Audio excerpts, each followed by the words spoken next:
En el marco del Plan Interconecta, de transferencia, intercambio y gestión de conocimiento para el desarrollo de la cooperación española en América Latina y el Caribe, profesionales iberoamericanos en cambio climático y gestión ambiental y de riesgos se reunieron del 27 al 31 de marzo en el Centro de Formación de Cartagena de Indias, para analizar estrategias para la reducción del riesgo de desastres y para el aumento de la resiliencia en entornos urbanos. El cambio climático, como todos sabemos, nos ha estado generando que el mundo se comporte de manera diferente. Sobre todo, tenemos fenómenos más recurrentes y más fuertes en zonas muy identificadas del mundo. Sin embargo, es muy entrelazado el trabajo que se tiene que llevar con la Agenda de Desarrollo Sostenible.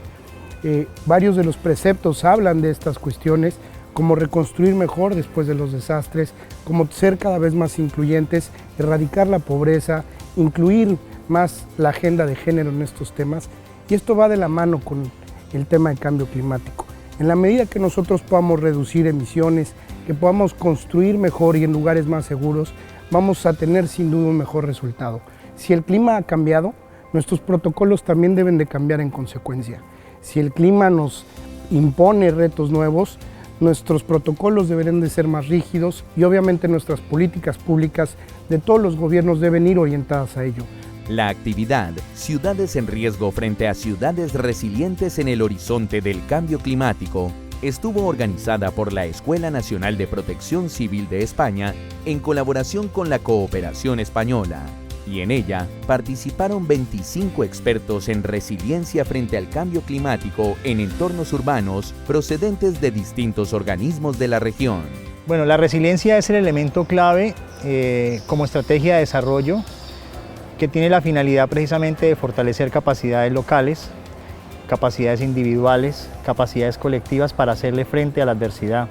La resiliencia no es para el desastre, la resiliencia es para la vida, se construye a lo largo de la vida y por eso se constituye en un factor fundamental para la reducción del riesgo de desastre, es decir, para la reducción de pérdidas. En la medida en que podamos ser resilientes, es decir, que podamos tener mayores capacidades, no solamente físicas, sino sociales, económicas, políticas, institucionales, vamos a poderle hacer frente de manera adecuada a los fenómenos naturales, a los fenómenos sociales que nosotros mismos hemos convertido en riesgo.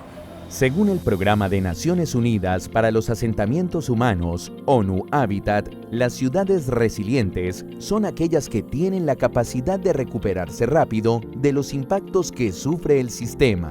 Las ciudades son espacios complejos, pero donde hay una múltiple interacción en la parte social, lo que ha influido mucho en lo que son el cambio climático y la parte del desequilibrio en la parte de los ecosistemas.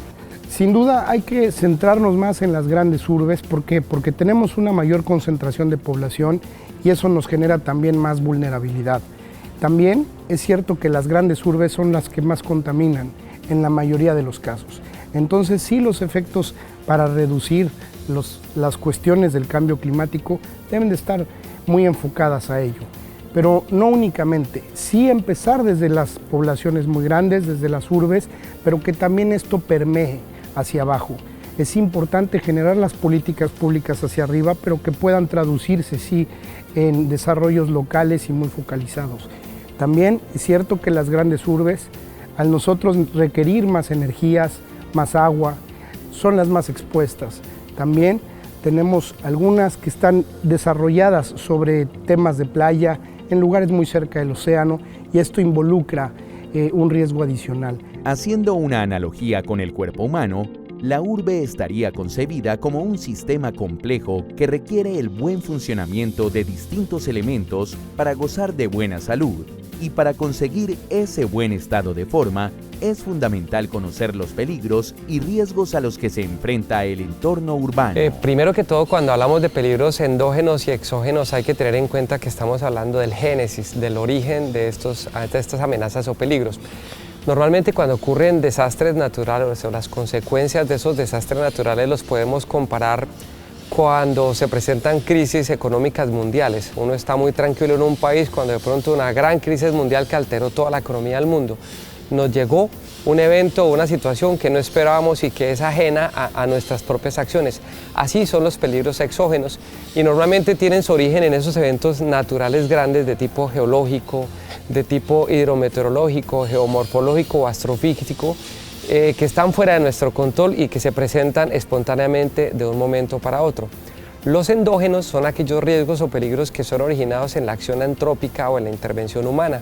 Y podríamos dentro de ellos hablar de algunos, por ejemplo los químicos, los industriales, situaciones que se presentan con el manejo de multitudes, concentraciones de personas, entre otros. En las comunidades existen factores, muchos factores que son físicos, pero también sociales en cuanto a diferentes condiciones de acceso a la salud, a los servicios básicos, que las convierten en más vulnerables en la vida en general, más vulnerables porque tienen menos bienestar, menos calidad de vida, y al tener menos bienestar y menos calidad de vida, factores muy relacionados con el desarrollo, eso las hace también más vulnerables a las situaciones de riesgo de desastres.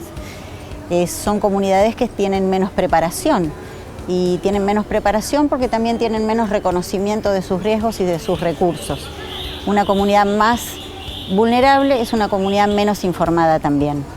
Los participantes en esta actividad abordaron temas claves como la integración de las medidas de mitigación del impacto del cambio climático dentro de los sistemas de gestión de riesgo de los distintos países, o la mejora de las políticas públicas encaminadas a la reducción de riesgo y el fortalecimiento institucional y de la gobernanza de la sociedad.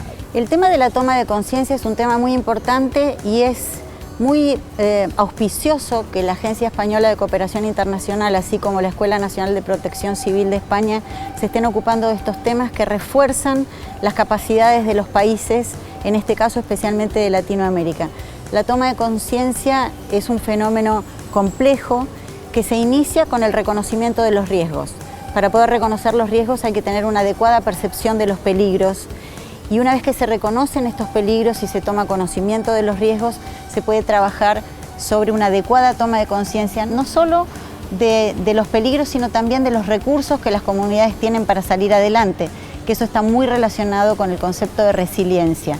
Es decir, tomar conciencia es poder reconocer cuáles son nuestros problemas para también pensar cuáles son las posibles soluciones en aras del desarrollo.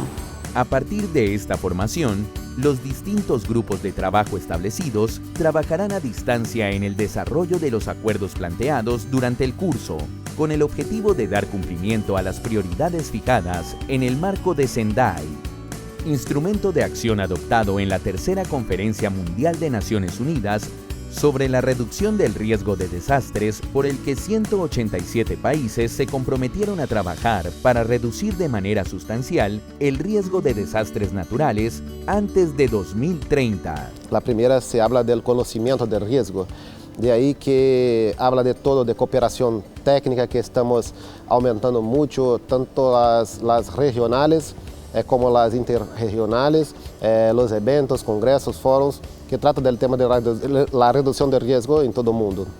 La segunda prioridad habla del fortalecimiento de la gobernanza para el fortalecimiento de la gestión de riesgo.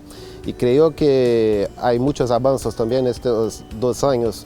Hay más inversión en los órganos, sean municipales, locales, estatales de defensa civil. La tercera prioridad trata de la resiliencia, ¿no? De los NUDECs, los núcleos de defensa civil, el trabajo en las escuelas, hay que trabajar conjuntamente. La cuarta prioridad trata del tema de la preparación, la importancia de la preparación para reconstruir mejor, o sea, el Build Back Better, como se dice en el marco en inglés. Y de ahí que es importante trabajar la cuestión, el tema de los planes de contingencia, trabajar con antelación, con mucha antelación, para cómo vamos a enfrentar estas amenazas en caso de que haya un desastre. Estos protocolos, estas agendas, si nosotros no las adoptamos de manera local, que aterricen en nuestras leyes, seguramente vamos a estar en falta.